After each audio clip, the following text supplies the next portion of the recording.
Guys आप सभी अपने प्लेन्स के टिकट ऑनलाइन बुक कराते हैं एंड ऐसे ही आप अपने most of the transactions online perform करते हैं। बट क्या आप वो सारे ट्रांजेक्शन सिक्योरली परफॉर्म कर रहे हैं? ऐसे ही कई सारे पॉइंटर्स को हम सिक्योरली डिस्कस करेंगे ताकि आप अपने ऑनलाइन पेमेंट्स को मोर सिक्योर कर पाए, या फिर अगर कुछ इश्यूज आप परफॉर्म करते हैं या कुछ गलतियां हो जा रही है तो उनसे जो सिक्योरिटी इश्यूज आ रहे हैं उनको कैसे टैकल करा जाए, आज की इस वीडियो में हम डिस्कस करने वाले हैं।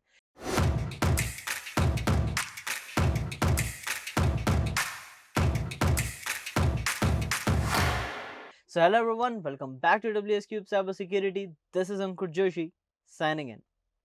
देखिए, सबसे पहले हम बात करते हैं पेमेंट मेथड्स के बारे में। अब अक्सर आप कौन से पेमेंट मेथड्स यूज़ करते हैं? मोस्टली हम यूज़ करते हैं आजकल यूपीआई, या सेकेंडली हमारी कंसिडरेशन होती है क्रेडिट कार्ड्स या डेबिट कार्ड्स। ये हमारे सबसे ज़्यादा यूज़ होने वाले पेमेंट मेथड्स हैं। अब अगर आप इनको कंसिडर करते हैं अपने परचेसिंग के दौरान, ऑनलाइन परचेसिंग के दौरान, तो इनमें आपको इनके सारे वर्किंग पता होनी चाहिए। अब ऐसा नहीं कि आप बैठ के इन सब की वर्किंग्स पढ़ने लग जाए, नहीं, आपको जनरली पता होना चाहिए कि ये काम कैसे कर रहे हैं। फॉर एग्जांपल अगर हम बात करते हैं डेबिट कार्ड्स की, कैसे काम कर रहे हैं? सिंपली आपके अकाउंट में जो पैसा है, इस कार्ड के डिटेल्स के थ्रू आपके अकाउंट से डिडक्ट होके जहाँ पे आप पेमेंट कर रहे हैं वहां तक जाता है। ये सिंपल है। क्रेडिट कार्ड में आपकी एक लिमिट दी गई है जिसमें बैंक के अकाउंट से वो जाता है सामने वाले रिसीवर तक जहां पर आप पेमेंट कर रहे हैं। वहीं अगर बात करते हैं आपके यूपीआई के बारे में, तो एक यूपीआई का प्रॉपर प्लेटफॉर्म है। उसके प्रॉपर प्लेटफॉर्म के थ्रू आपके अकाउंट से पैसा डिडक्ट होता है एंड सामने वाले की यूपीआई मेथड में एड इन हो जाता है, राइट। अब ये जनरल हमें पता होना चाहिए। अब ये क्यों पता होना चाहिए, इसके बारे में हम बात करते हैं। देखिए, सबसे पहली चीज, अगर आप कहीं भी आपके पेमेंट मेथड को सिक्योरली नहीं जानते तो आपके साथ फ्रॉड होने के चांसेस ज़्यादा हो जाते हैं, राइट। फॉर एग्जांपल आपने अक्सर ये चीज़ ज़रूर देखी होगी, मोस्ट कॉमन स्कैम है। आपके फ़ोन पे, पेटीएम या जो भी आप यूपीआई ऐप यूज़ करते हैं, वहाँ पर एक मैसेज आता है जिसमें लिखा हुआ आता है 10,000 रिसीव्ड और 20,000 रिसीव्ड, ऐसा अमाउंट लिखा हुआ आता है। एंड फिर आपके पास कॉल आता है, वो कहते हैं गलती से हमने एक्स अमाउंट ज़्यादा ट्रांसफ़र कर दिया है, तो आप वो हमें रिवर्ट कर दें। अब अगर देखा जाए तो वो जनरली ऐसा लगता है कि सच में किसी ने पे करा है, बट वो एक टेक्स्ट मैसेज होता है। अब ऐसे ही वो इनकी वर्किंग के अंदर जो लूप होल्स होते हैं, इनका यूज़ करते हैं आपके साथ फ्रॉड करने के लिए।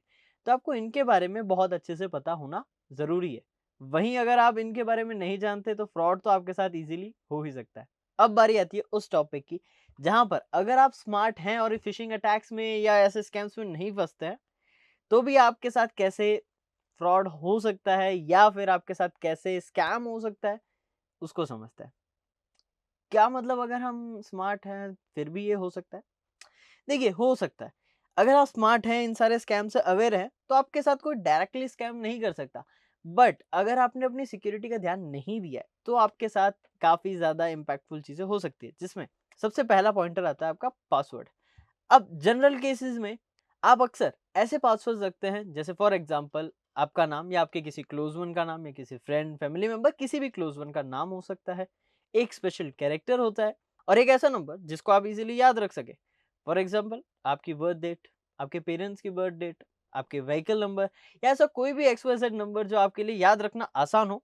आप इन्हीं के कॉम्बिनेशंस को, अलग अलग कॉम्बिनेशंस को यूज करके अपना पासवर्ड बनाते हैं, जो कि ज़्यादा टाइम नहीं लेता क्रैक होने में। क्योंकि अगर कोई भी पर्टिकुलर पर्सन या कोई भी पर्टिकुलर हैकर डिफाइन करे तो वो इजीली आपकी अच्छे से इंफॉर्मेशन गैदरिंग कर सकता है ओसेंट टेक्निक को यूज करके, एंड एक इजी वर्ड लिस्ट बन सकती है विद इन 15 मिनट्स, जिसमें आपका पासवर्ड डेफिनेटली होगा अगर आपने एक स्ट्रॉन्ग पासवर्ड नहीं रखा है तो एक स्ट्रॉन्ग पासवर्ड रखना मैंडेटरी है।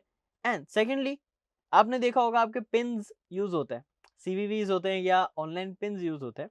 इस केस सिनेरियो में आप क्या कर सकते हैं? देखिए, टेक्निकली वो बहुत एक अच्छा सिक्योर प्लेटफॉर्म है, बट आपको ये ध्यान रखना है कि आप कभी भी इन पिन को पब्लिकली डिस्प्ले नहीं रखें। आप पिन फास्टली टाइप करें। अब ये तो बहुत जनरल पर्पस वाली बात होगी, लेकिन इससे इम्पैक्ट कैसे बढ़ सकता है?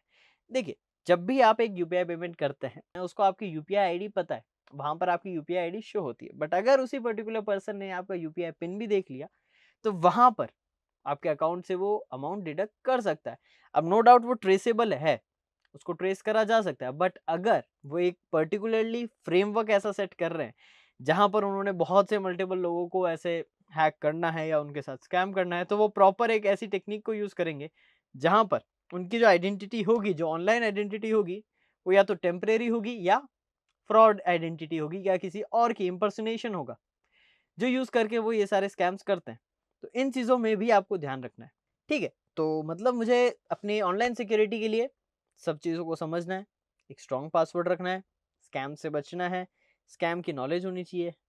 इसके अलावा बस कोई टेंशन वाली बात नहीं है, मैं सिक्योर हूँ, राइट? नहीं, स्टिल आप सिक्योर नहीं रहेंगे क्योंकि आपको और भी चीज़ें हैं जिनके बारे में आपको ध्यान देना पड़ेगा। कैसे? फॉर एग्जाम्पल, आप किसी भी फ्लाइट की टिकट बुक कर रहे हैं। अक्सर हम एयरपोर्ट पे आते हैं, हमने बुकिंग करी, रिटर्न टिकट कभी हमें कुछ टाइम बाद आना है तो हम रिटर्न टिकट वहीं पे फ्री टाइम में बुक कर लेते हैं। अब अक्सर लोग एयरपोर्ट पे जो फ्री वाईफाई यूज होते हैं उनको कनेक्ट करना कंसिडर करते हैं, बट ये गलत है। आपके नेटवर्क में सेम पब्लिक वाईफाई में बहुत से लोग जुड़े हुए हैं एंड मोस्ट प्रोबेबली हो सकता है कि वहां पर एक पर्टिकुलर मलिशियस पर्सन हो। अब मलिशियस पर्सन से मेरा मतलब है कोई स्कैमर या कोई हैकर हो सकता है जो कि आपके ट्रैफिक को नेटवर्क के थ्रू मॉनिटर कर पाएगा। अब नेटवर्क मॉनिटरिंग इतनी हार्ड नहीं है। अगर आप एक सेम नेटवर्क में हैं तो आपके नेटवर्क को इजीली मॉनिटर करा जा सकता है वायरशार्क जैसे टूल के थ्रू एंड आपका डेटा वहां पर कैप्चर हो सकता है। अब कई केसेस में आपका डेटा बहुत इनक्रिप्टेड जाता है, नो डाउट, एक अच्छी सिक्योरिटी है, बट इनक्रिप्शन में भी अगर आप कोई छोटी सी गलती करते हैं तो इनक्रिप्शन भी तोड़ा जा सकता है। एट द एंड आपके अवेयरनेस पे डिपेंड है। तो या तो आप एक पब्लिक वाईफाई से कनेक्ट होकर बहुत सी चीज़ों का डिटेल में ध्यान रखें या फिर एक पब्लिक वाईफाई से कनेक्ट ही ना हो। अब मेरा ये रिकमेंडेशन है कि आप पब्लिक वाईफाई से जिनको आप नहीं जानते आप बिल्कुल कनेक्ट ना हो, क्योंकि वो एट द एंड आपकी सिक्योरिटी पे इम्पैक्ट कर सकता है। और अगर आप अपनी सिक्योरिटी को इम्प्रूव करना चाहते हैं तो बेटर यही रहेगा कि आप अपने हॉटस्पॉट को यूज़ करें या फिर एक डोंगल अपने साथ कैरी करें, ये बेटर ऑप्शन है। अब बारी आती है हमारे एक और पॉइंटर की जो कि पब्लिक स्टेशंस पे बहुत यूज़ होता है। आपने देखा होगा कई सारे रेलवे स्टेशंस पर भी आजकल ये चीज़ें आ गई है। एक पब्लिक चार्जिंग स्टेशन होता है जहाँ पर आप अपना फ़ोन कनेक्ट करके चार्ज कर सकते हैं। ऐसी फैसिलिटीज़ काफ़ी जगहों पर है।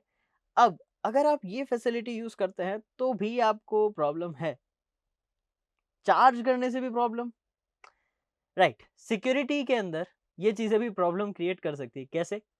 अगर आप बात कर रहे हैं नॉर्मल चार्जिंग की, तो एक नॉर्मल केबल आपका फ़ोन सिर्फ चार्ज करेगी, बट एक डेटा केबल क्या करती है? आपका डेटा कॉपी करती है। बट सर हम तो चार्जिंग ओनली वाला फंक्शन यूज़ करते हैं, राइट? बहुत अच्छी बात है।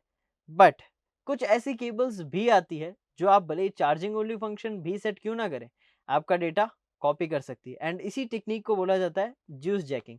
एंड ये वो टेक्निक है जो ज़्यादातर चार्जिंग स्टेशंस पे यूज़ करी जाती है। And for some extra information, ये टेक्निक्स आजकल लोकल रिपेयर सेंटर में भी यूज़ करी जाती है ताकि आप जब उनसे फ़ोन ठीक कराएं तब वो अपना फ़ोन उस ज्यूस जैकिंग केबल से कनेक्ट करते हैं एंड आपका डेटा कॉपी होने लगता है, भले ही आपका फ़ोन लॉक हो, आपने चार्जिंग ओनली फंक्शन ही क्यों ना इनेबल कर रखा हो। तो इससे आपको बहुत ध्यान रखना चाहिए। इस केस सिनेरियोज़ में एक अच्छा ट्रस्टेड चार्जर अपने साथ कैरी करें ताकि आप अपने चार्जर को ही यूज़ कर रहे हैं तो वहाँ डेटा लीक होने का या डेटा कॉपी होने का कोई डर नहीं रहेगा। क्योंकि ऐसे पब्लिक फंक्शंस में जूस जैकिंग केबल्स बहुत ईज़िली अवेलेबल है। अगर आप सिंपली अमेज़न पे भी सर्च करते हैं जूस जैकिंग केबल्स तो ईज़िली आपको मिल जाएगी। तो कई सारे स्कैमर्स यही यूज़ करते हैं। आपको इससे खुद को सेफ रखना है। अगर इन सब चीज़ों का आप ध्यान रख लेते हैं, तो आप अपनी ओवरऑल सिक्योरिटी को काफ़ी हद तक इम्प्रूव कर लेंगे। अब यहाँ पर एक और पॉइंटर्स मैं आपको बताना चाहूँगा जो कि बहुत जनरल है क्योंकि काफ़ी ज़्यादा फ्रॉड्स इसके थ्रू अभी हो रहे हैं। आपने देखा होगा एयरपोर्ट्स पे कई सारे पैम्पलेट्स भी डिस्ट्रीब्यूट करे जाते हैं, कई सारे स्टिकर्स अवेलेबल होते हैं कई जगहों पर। कई सिनेरियोज़ में आपने कई लोगों को ऐसे बैग्स कैरी करते देखा होगा जिन पे कुछ क्यूआर्स होते हैं, राइट? अब किन्हीं के वो पर्सनल क्यूआर्स होते हैं जिनको स्कैन करके आप उनकी पब्लिक साइट्स पे जा सकते हैं। फॉर एग्जांपल कुछ लोग प्रमोशन के लिए अपना इंस्टाग्राम पेज एक क्यूआर में कन्वर्ट करके अपने ट्रैवलिंग बैग, कीचेन इन सब पे रखते हैं। ये तो प्रमोशनल कैटेगरीज हो गई।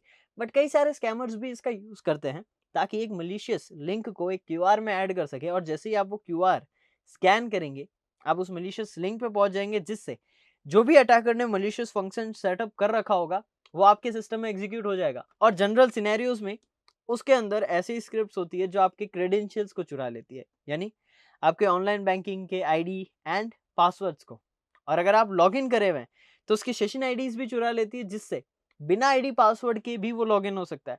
क्योंकि अगर सेशन आईडी आपकी वहां तक चली गई, एक अटैकर तक चली गई, तो बिना आईडी पासवर्ड के वो आपके अकाउंट को एक्सेस कर सकता है। हाँ, नो डाउट हमारे बैंक्स की सेशन आईडी मैनेजमेंट बहुत अच्छी है। सारी बैंक्स सेशन आईडीज़ को प्रॉपर्ली मैनेज करती है ताकि एक लिमिटेड टाइम ड्यूरेशन तक ही वो एक्टिव रहे, उसके बाद सेशन आईडी डिलीट हो जाए या फिर वो यूज़ में ना ली जा सके। बट स्टिल एट मोमेंट अगर उसको एक्सेस करता है और एक सेशन मैनेजमेंट हल्का-सा भी इधर से उधर मैनेजमेंट प्रॉपर नहीं होता, तो आपके अकाउंट पे रिस्क पड़ सकता है। तो ओवरऑल आपको बहुत सिक्योर रहना पड़ेगा। इसका बेस्ट तरीका यही है, लेटेस्ट चीज़ों को जानें। जनरल आपकी नॉलेज होनी चाहिए साइबर सिक्योरिटी में कि कैसे आप ये सारी चीज़ों को टैकल आउट कर सको। बट अगर आप इंटरेस्टेड है इसमें प्रॉपर करियर बनाना एंड इसको as a skill set gain करना चाहते हैं, तो आप ज्वाइन कर सकते हैं WSCEH मेंटरशिप प्रोग्राम, जहां पर आप 20 प्लस प्रीमियम मॉड्यूल्स को कवर अप करेंगे, जहां पर आपको notes and cheat sheets provide कराई जाएगी ताकि आपकी लर्निंग काफी स्मूथ एंड एफिशिएंट रहे। आपको क्लासेस की रिकॉर्डिंग्स भी प्रोवाइड होगी ताकि जब चाहे जहां चाहे आप रिकॉर्डिंग्स को देख के अपने डाउट्स क्लियर कर सके। अब इसी में आपको अपस्किल करने के लिए ट्रेनिंग प्रोग्राम के अंदर quizzes, assignment and projects added है ताकि आप चीज़ों को इम्प्लीमेंट करें, प्रैक्टिकली सीखें एंड वो प्रॉपर स्किल सेट अच्छे से गेन करें। अब इसी के साथ कुछ और स्पेशल चीज़ें भी है बट वो आपको मैं इस वीडियो में नहीं बताऊंगा। अगर आपको जानना है तो दिए गए नंबर पर कॉन्टैक्ट कर सकते हैं और ब्रोशर रिलेटेड डिटेल आपको डिस्क्रिप्शन में मिल जाएगी। कंप्लीट ब्रोशर आप डिस्क्रिप्शन में चेकआउट कर सकते हैं। सो गाइस, यहाँ पर हमने अब प्रॉपर चीजें डिस्कस कर ली है कि किन चीजों का आपको ध्यान रखना होगा ड्यूरिंग योर ऑनलाइन परचेजेस। अब स्कैम से अलर्ट रहना मेजर पॉइंट है क्योंकि कॉमन मैन को इसी मेन चीज से टारगेट करा जाता है। यानी अगर आप एक नॉर्मल पर्सन है, डे टू डे लाइफ में पढ़ाई करते हैं, जॉब करते हैं, ये जनरल चीजें हैं अगर, तो आपको फिशिंग या स्कैम, ये दो ही मेन अटैक्स हैं जो आप पे करे जाते हैं ताकि आपसे आपकी क्रेडेंशियल्स या ऑनलाइन पेमेंट्स को निकाला जा सके। सो इन्हीं चीज़ों का आपको बहुत अच्छे से ध्यान रखना है एंड इसी चीज़ों से अवेयर रहने के लिए आपने वीडियो को अच्छे से चेकआउट किया है। अब अपने दोस्तों को भी ये वीडियो शेयर कर लीजिए ताकि वो भी इन सब चीज़ों से अवेयर रहें एंड खुद की ऑनलाइन सिक्योरिटी को और इम्प्रूव कर सके एंड सिक्योरली पेमेंट कर सके। सो होप आपको आज की वीडियो क्लियर हो एंड अगर आपको ये वीडियो पसंद आई तो वीडियो को लाइक करना, दोस्तों के साथ शेयर करना ताकि उनको भी ये चीज़ें पता चले। चैनल को सब्सक्राइब करना मत भूलना क्योंकि और अमेजिंग कंटेंट आप तक रेगुलर आने वाला है। हम आपके लिए कुछ और अमेजिंग चीज़ें प्लान कर रहे हैं जो आपको जल्द ही मिलने वाली है।